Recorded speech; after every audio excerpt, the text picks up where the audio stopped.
Yes, I'm looking. And any of you people that still want to listen to that fucking cocksucker down in Texas, you better understand exactly what you're buying into whenever you go down that road. And everybody should be a part of the John Birch Society, or at least get their materials, because they're the best you're going to find anywhere. Yes, I'm looking. I mean, one of the arguments that Charles Koch makes in the op-ed is that, you know, he tried to get out their message about liberty and freedom just through education, but we're sort of forced into going into the political process over the last few years, I guess because collectivists bullied them into it. What do you make of that? If you were wondering whether or not the two Koch brothers had learned enough from their father, who was a chartered member of the John Birch Society, you can wonder no more, because that entire paragraph comes straight out of the old Bircher literature in the 1950s and the 1960s. It's just updated now on the fortune they were handed when they were born.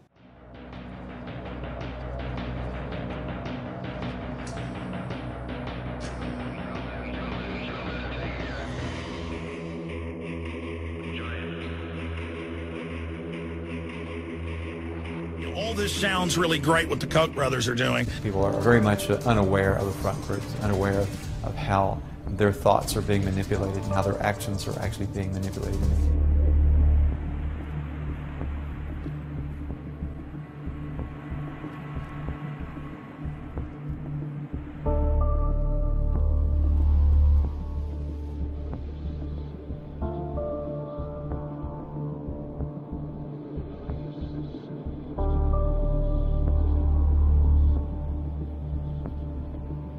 The Koch brothers recently wrapped up their annual Big Money Summit, where they met with corporate leaders, lawmakers, and other billionaire conservatives. Their plan is to buy what's left of our democracy.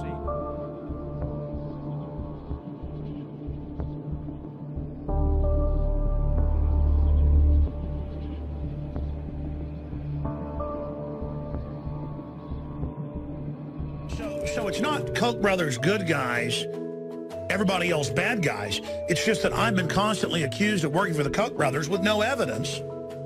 And then so I go and I think, I say, well, let me really research the Koch brothers. And so it becomes kind of a little pet project as I do in research. And I discover that they're anti-Agenda 21. They have, quote, secret meetings with conservative leaders. And they sneak out the audio, and it's, how do we defend the Second Amendment? How do we defend the family? How do we keep America competitive? How do we reverse offshore?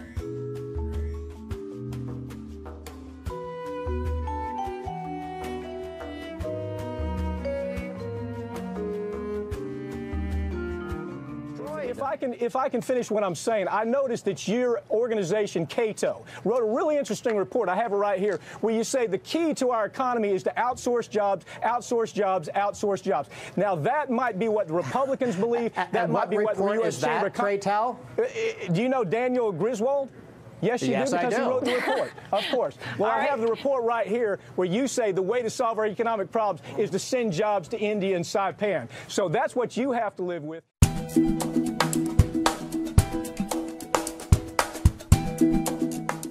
The trade deficit sounds bad. Every time a news reporter talks about the trade deficit rising, there's a collective groan. Oh, no, it's bad. Or if it falls, we say, whoa, that's really good news. It sounds like we're losing something. It sounds like something must be repaid. And it's one that I'm sorry to say is shared by more than a few economists who don't think seriously about trade. Actually, a lot of economists don't think seriously about economics. I think this view is completely backwards. A trade deficit never, ever, ever is a cause of economic harm. It always improves the economy.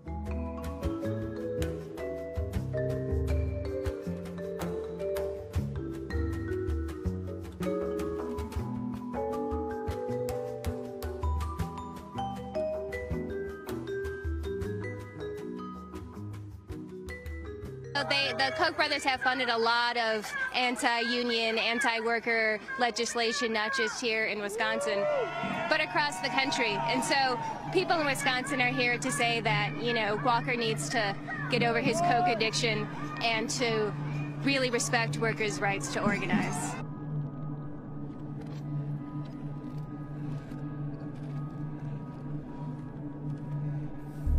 I think this view is completely backwards. A trade deficit never, ever, ever is a cause of economic harm. It always improves the economy.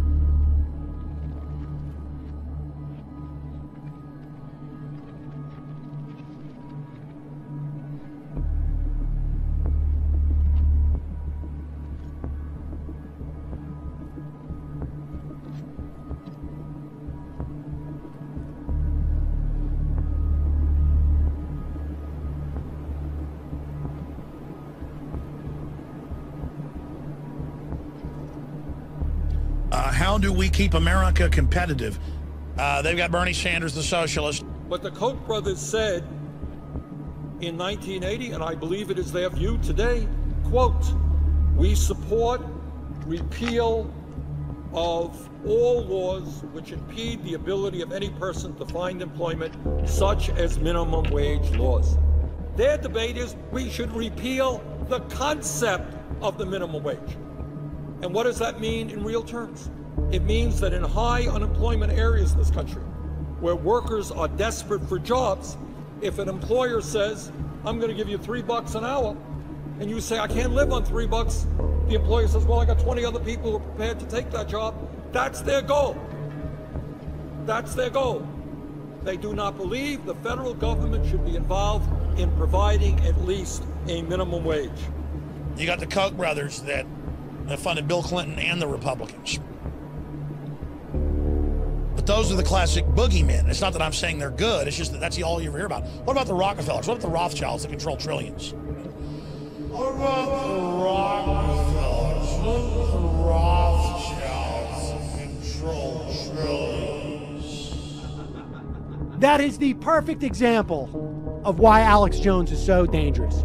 He takes people who have legitimate concerns that we're getting screwed over by the very wealthy who have aligned interests and gives them some type of rubber ducky toy to play with that is all about conspiracies and Bilderbergers and people talking to owls in the woods.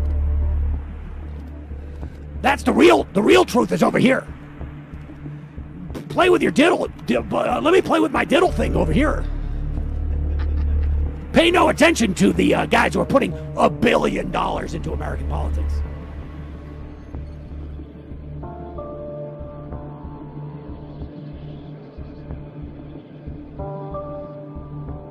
My reaction is God bless the Koch brothers. They're fighting for our freedom.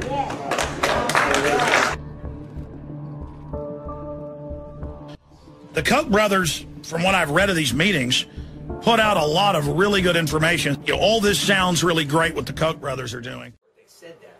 Alex Jones is a cognitive infiltration machine for the far-right demagogy of people like the fucking Koch brothers, who would like to see you laying in the street dead so that they can ride over you in their fucking stretch goddamn limo, packing their fucking pockets filled with fucking gold coins and wads of fucking money,